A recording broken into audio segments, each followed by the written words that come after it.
Good morning, everyone. Let me try that again. Good morning, my DC family. I am Rosemary Suggs Evans, and I have the honor of serving as the interim director for the Department of Small and Local Business Development.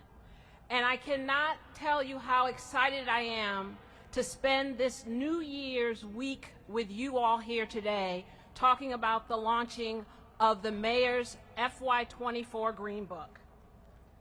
This resource is just not a book, right? It reflects our unwavering commitment to growth and sustainability within our local economy. Under Mayor Bowser's guidance, DSLBD has consistently worked with government agencies to increase opportunities for our small businesses each and every year. Absolutely. In the previous year, the mayor pledged an unprecedented, listen to this, $1 billion towards this effort. Yes, her leadership ensured not only we met this commitment, but we exceeded it. This year's downtown edition of the Green Book is our call to action. It is an invitation to experience downtown's vitality, contribute to its energy, and participate in its forever changing footprint. With every page of this book, we affirm our commitment to sustainability, equity, and the enterprising spirit that propels us forward. As our department continues to advocate, we will continue striving to level the playing field for our local businesses. DSLBD's commitment is steadfast and year-round, and Mayor Bowser's resolve to nurture the small business community in downtown DC remains firm. Thank you. And before I go, I'd just like to share one thing with all of you. Downtown is singular not only in its structures, but in its opportunities, its support for local businesses, and its embodiment of a more connected future. With that, I am honored to call up to the stage one of our most wonderful CBEs, one of the CBEs that is featured in this year's Green Book, Stacy Wozniak.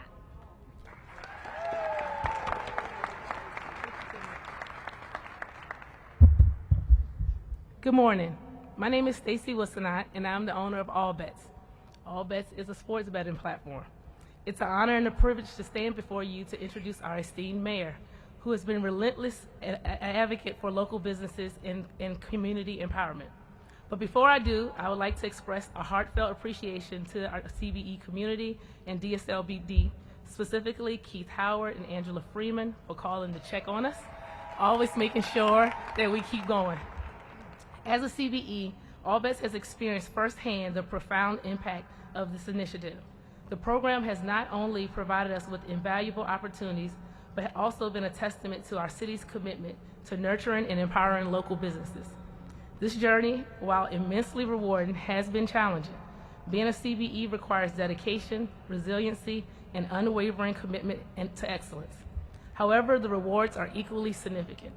As a CBE in the sports and finance industry, we pay a fraction of the cost of the price for licensing requirements than the larger sports books.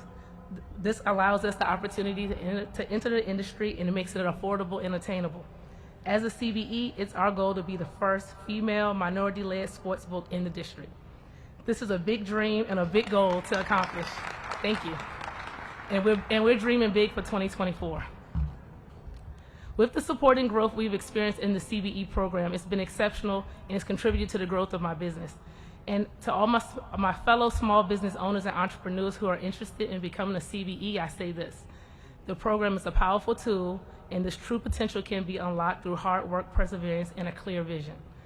To put in the effort and embrace these challenges, the program will work wonders for your business. Now, without further ado, I'm pleased to introduce to you the person who's been instrumental in fostering a vibrant and inclusive business community in DC, Please put your hands together and welcome Mayor Bowser.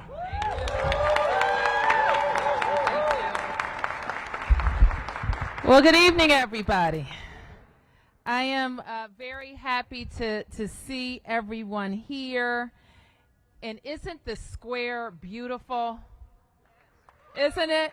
So Chef Richie Brandenburg, who's the owner of the square, where's Chef Richie? Give him a big round of applause. And I'm just pleased to be with all of you here. So I want to thank and recognize our team at DSLBD, led by Interim Deputy Director Rosemary Sugg Evans. Thank you, DSLBD. As well as Deputy Mayor Nina Albert, who's at the front. Thank you, Nina, for your leadership. And we're here to talk about one of my favorite deliverables to the people of the District of Columbia, and that's the Green Book. I guess we've been doing this 9 years, and it follows with my promise that we would work with our own businesses. And when I say we, I mean DC government and our $20 billion worth of spending annually. And we would do it in a way that was predictable, sustainable, defensible, and in a way that would allow our dollars, our taxpayer dollars, to recirculate in our communities. And that's what this Green Book is. I love the way it was described as a tool. The CBE certification is a tool. This is a tool. And our job in the government is to create opportunities. Your job is to go and get them. And so here is our annual guide to how to work with us. It is agency by agency. It shows what procurements, large procurements we have planned for the course of the year. It also includes our quasi-governmental partners, because we have added them to our Green Book each and every year. It complements other programs in the city where private employers are also showing what their planned acquisitions are for the year, so you can plan how to work with us. The thing I love about entrepreneurs is you have fantastic ideas and you pitch them to us, and some of them we buy, some of them we plan for. And sometimes I tell you, we're not buying that right now. But I can tell you what we are buying. It's in the Green Book. So one way to grow your business is to work with us, to work with private employers, to get online and work across the nation and the world. And we are really proud when we have a company that grows even beyond the district when they say, I got my first contract with DC government. And you would be surprised by the number of people who have that story. We are delighted to be in the downtown and are committed to the downtown. And what I frequently ask anybody who sits down with me is, what role will you play in downtown's comeback? So I pose that question to you today as well. In our plan, we outline how we want 15,000 more people living in the downtown.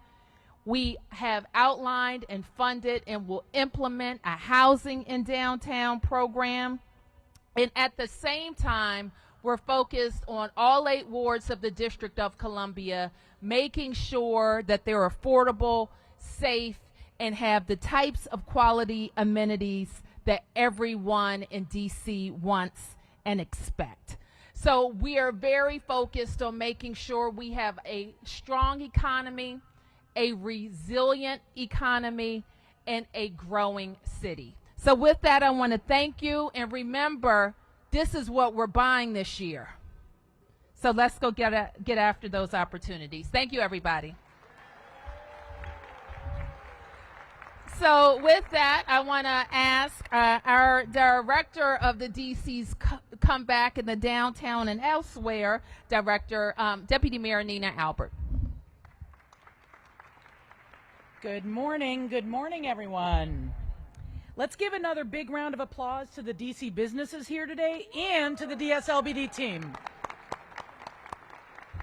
Small and local businesses are critical to our economy, and we're incredibly proud of, wait for it, a new commitment to increasing the amount of government contracts and grant dollars that we are going to award to local businesses today. For this year, our commitment is to achieve $1.2 billion of contract and grant dollars from the DC government to local businesses. I think that it is a record for the district, and honestly, we are setting the pace and example of what other cities should be committing to their local businesses as well. DC focuses on empowering small business enterprises because we know they create jobs.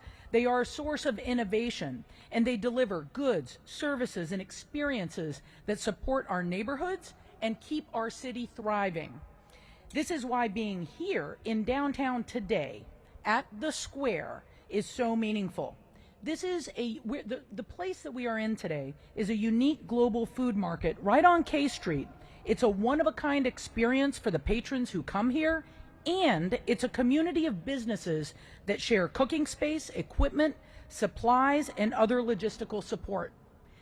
DC is a food town, and it is places like the Square that demonstrate what creativity and small business vitality brings to our community.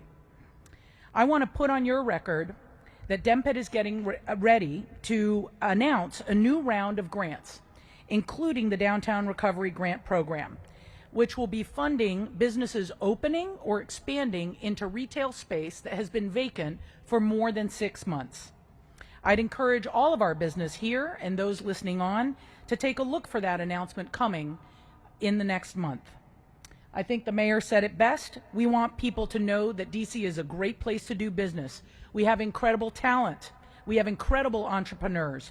Our city's financial fundamentals are strong with a AAA bond rating. And of course, we are the nation's capital where people come to change the world. This is why there is only one DC.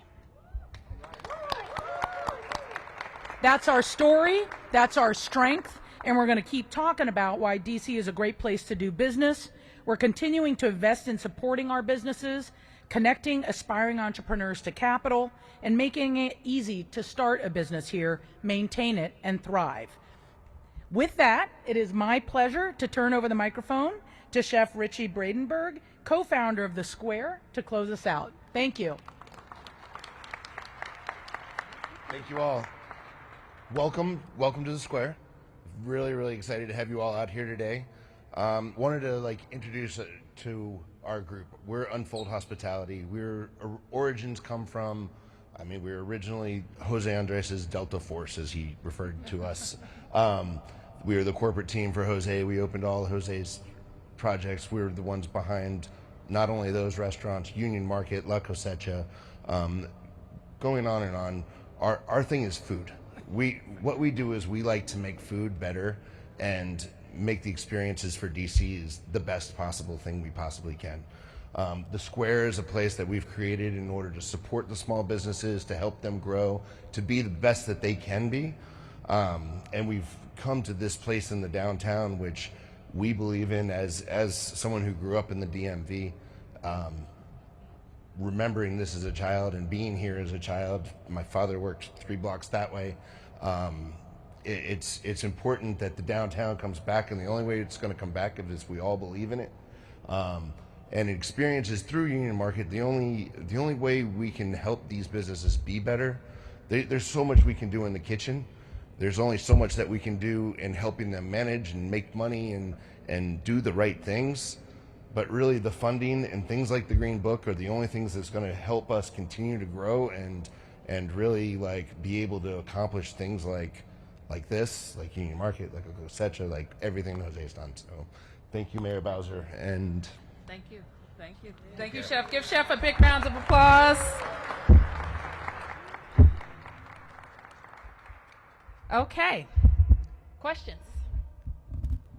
And then we'll have time after to, yes, please introduce yourself. Yep. We've done a number of stories over the year with small businesses who are concerned about crime, burglaries, thefts. How are you going to solve DC's current crime problem? Well, we're certainly focused on every aspect of our public safety ecosystem. We've advanced, as you know, some pretty significant legislation to the council. We're working with the council to make sure we have the right number of police officials that we need. And we're also very supportive of prosecutors and judges being very aggressive with people who commit crime. Any other questions? Yes. Happy New Year to you. There is a right-wing onslaught of diversity, inclusion, and equity programs, and that has spilled over into minority and women-owned businesses, assaulting those programs, delegitimizing them or discrediting them. Will the Bowser administration stand up to this right-wing legal onslaught and continue to support minority and women-owned businesses? We absolutely do, and I think you know that. We're very proud in among a number of sectors to be leaders for entrepreneurs who are female, including in tech. We put our stake in the ground a long time ago for tech folks who are people of color and women to start their businesses and grow their businesses in DC, and we stack up very well nationally. Our tech talent is incredible here in the district as well. We're also very proud of the number of African American businesses that have started, grown, hired DC residents right here in the district. You know that our CBE program is geographically based, and we preference our businesses, and we give even greater preferences to resident-owned businesses. So businesses that are located here and businesses that are resident-owned here. We have undertaken a study, a disparity study, as you know, and we continue to evaluate those findings because that information is important for any gender or race-based program. Yes. You talked about the dollar amount, over $1 billion. Yep. Can you translate either last year's success or what's available, the opportunities this year, into jobs and or businesses, the number of jobs that could be or have been created out of the Green Book? I can't off the top, Mark. I don't know if Rosemary has that number handy. Where's Rosemary? Let me get back to you on the specifics. I think maybe that is available, but I don't have it off the top. Any other questions? Yes. Hi, Amanda Gomez with DCSW AMU. Hi. So a lot of businesses, I spoke to a lot of businesses, restaurants that closed last year, citing really high rent. Often I hear, commercial leasing is a Wild West. I wonder, can you talk about what in this Green Book or how your administration is helping businesses, helping restaurants that are struggling with rent? Well, the Green Book isn't a grant program. The Green Book outlines opportunities for businesses to work with the district. So that's a little bit separate. Deputy Mayor Albert and the entire team at DMPED work on a host of programs that support businesses, especially food businesses. And Nina, I don't know if you want to add anything. One of our signature programs has been food access, which has allowed us to help businesses open east of the Anacostia River. So we have more sit-down restaurants, more grocery options, and more to come based on the delivery of food access.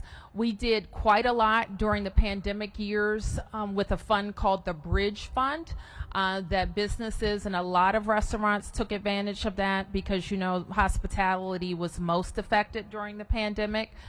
So that's important. We will look for other ways, especially in areas where we think have some extraordinary impact, to look for other bridge funding if we can make it available. Yes, Delia. Just two questions. Sure. One on topic, one off. Sure. Following up on Amanda's question in regards to folks who had to leave I lost sound there. Mute. Go ahead. Go ahead.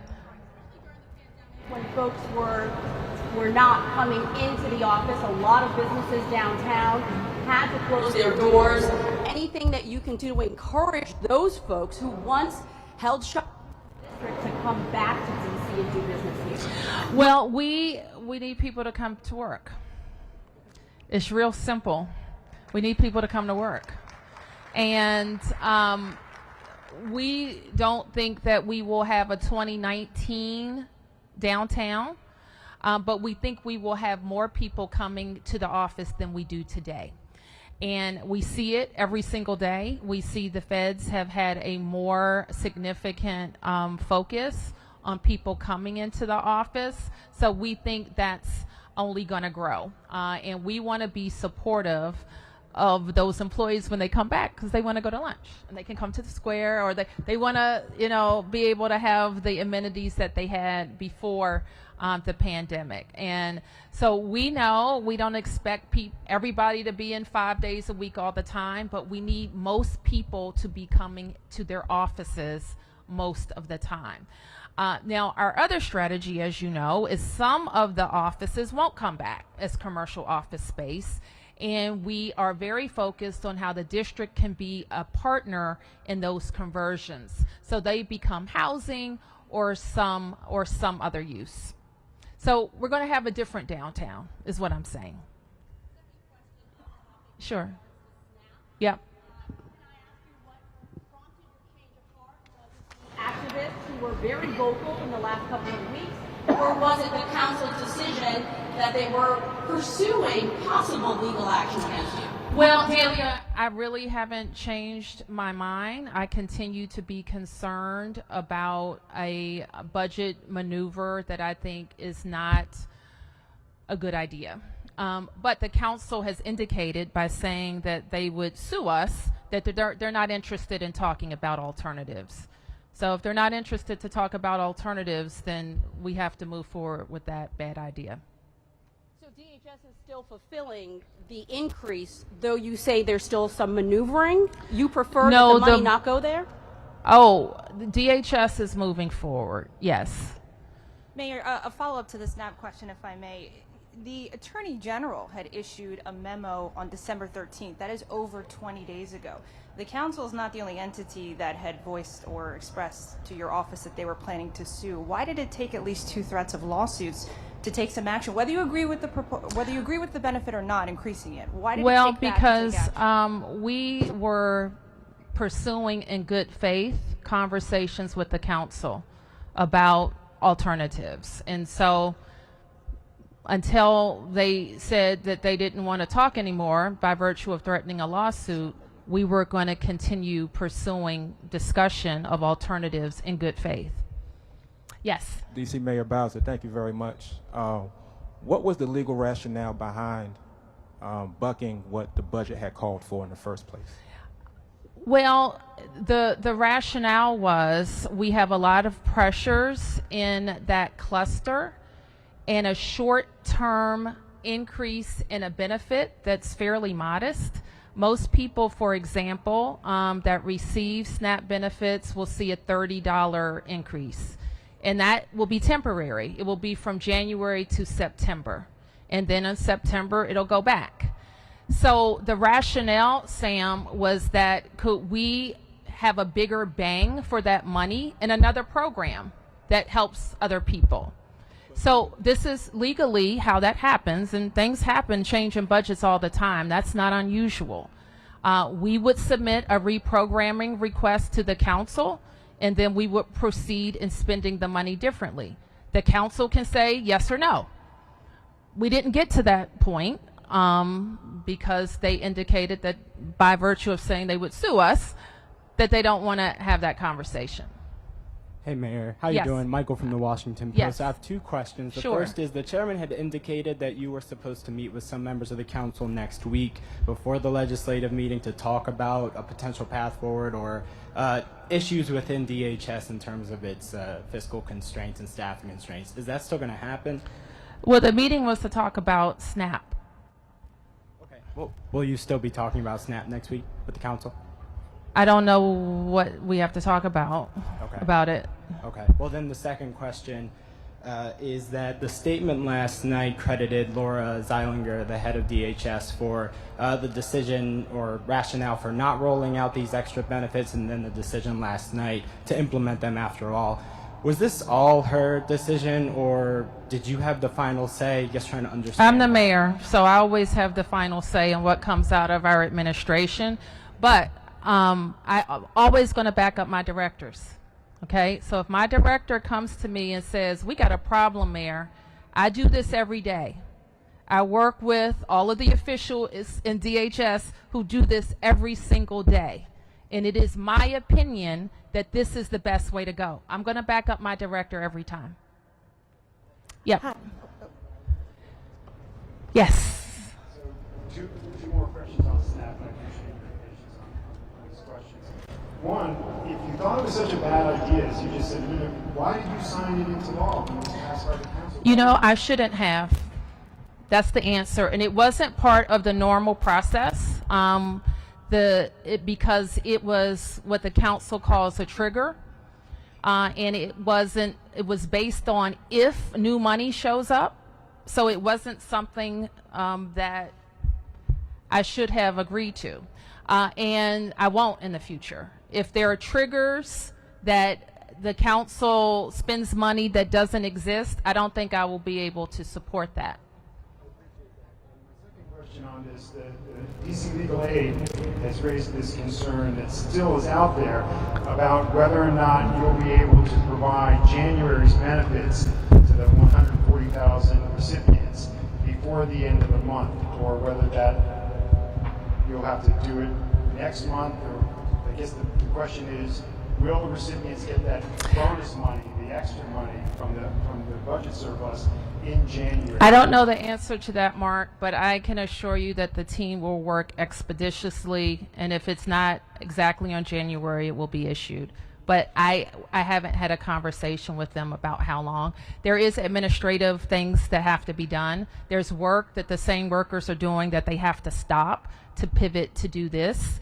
And that is a concern because we don't want kind of status quo benefits, which make up the bulk of what DHS does, including Medicaid, recertification, food stamp certification, a lot, you name it. The workers, they are not exactly twiddling their thumbs.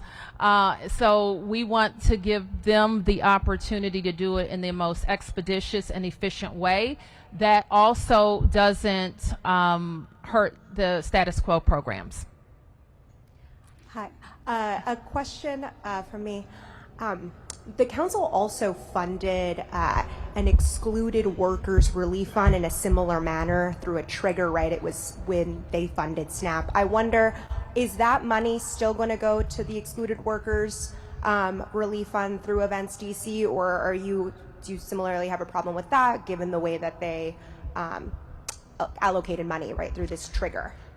And this is not talking about the way they allocated money, so I don't want you to confuse the issues. The issue that we brought up with DHS has to do with DHS and how we best use those dollars. And I think the voters of the district should ask themselves, should the council be paying people not to work right now? That's a legit question. So a pandemic era relief package in 2024, I don't know if that makes a lot of sense either. I don't know that I have anything to do with that money because it's not for us, but I do think they should be asking themselves that question. Yes. Two off topics. So as far as DPR employee Jasmine Jefferson's death related to the Roosevelt situation, her family spoke on record about you allegedly not reaching out or visiting her. What are your plans as far as that concerned? And I do not talk about outreach to families. Respectfully, in terms of I do not talk about outreach to families. In terms of the staffing at the DPR pools, how do you plan to go about in working with Director Freeman in ensuring that pools are adequately staffed so that something like this doesn't happen again? I can't comment on the staffing or that situation. I'm afraid I just can't do it. Yes. This is our first time in the new year, so we do need to ask you. Happy New Year. Happy New Year. Thank you. I would And like then to we're pivot. going to actually wrap up. I So would you'll like have to the last pivot, question. though, and ask about a very terrible start to the new year for one family of Ashley Hine, the 18-year-old who just went to that hotel to party with some girlfriends and ended up losing her life. And some heartbreaking details came out of court. What do you have to say to her family and to the young people who, it seems like this young boy, and they say, was being disrespectful and rude?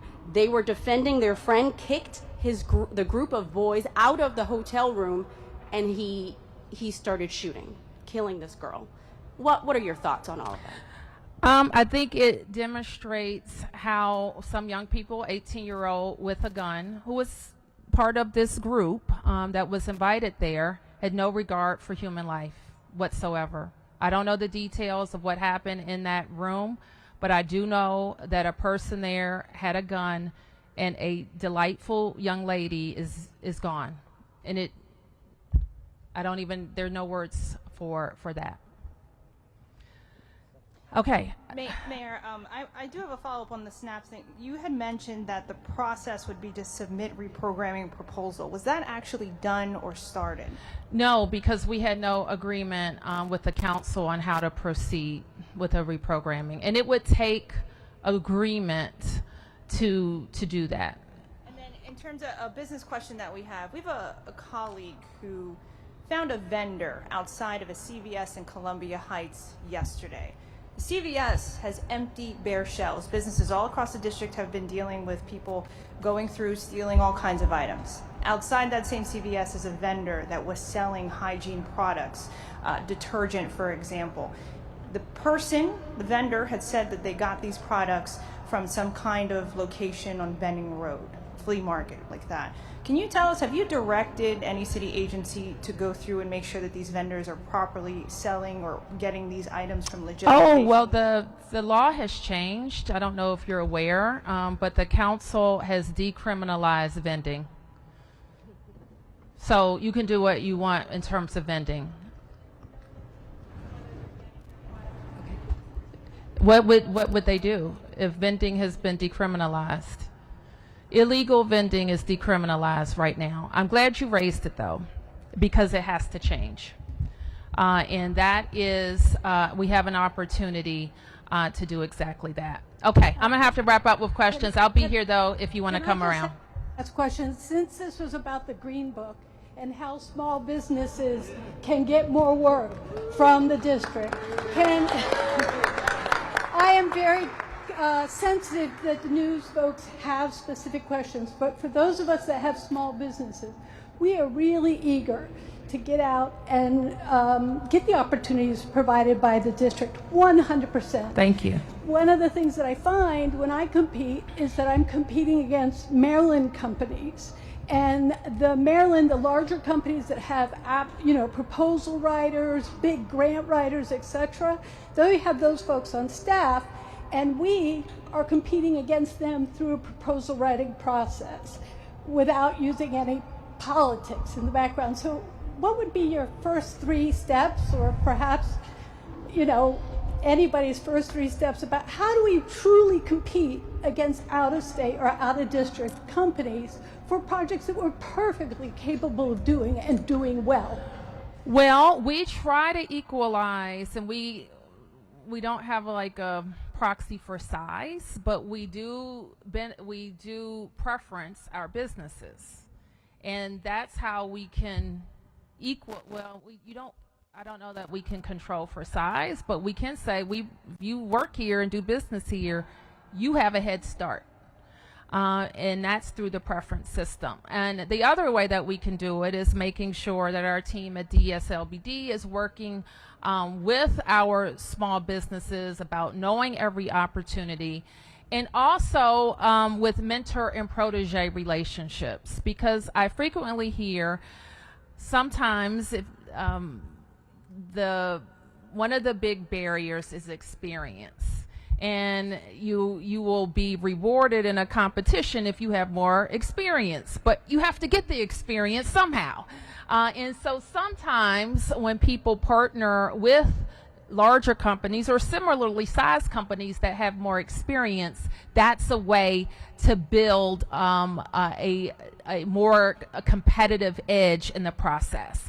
So I am very, very focused, whether it is on our IT side or construction side, consulting side, to make sure that people have opportunities to partner with each other. So we're gonna keep working on that. I appreciate you bringing this back to the Green Book. I appreciate everybody coming out in the new year to talk about major issues. And I also appreciate DC residents for really staying the course, recognizing that we have to make tough decisions in the days ahead. And we do that by talking to each other. And that's at events like this. That's with council members walking up to the mayor's office and saying, hey, you know, we don't agree with that. Let's try it differently. We actually don't have to go to court to come up with decisions. And that's my commitment to DC residents and to you. Thank you, everybody.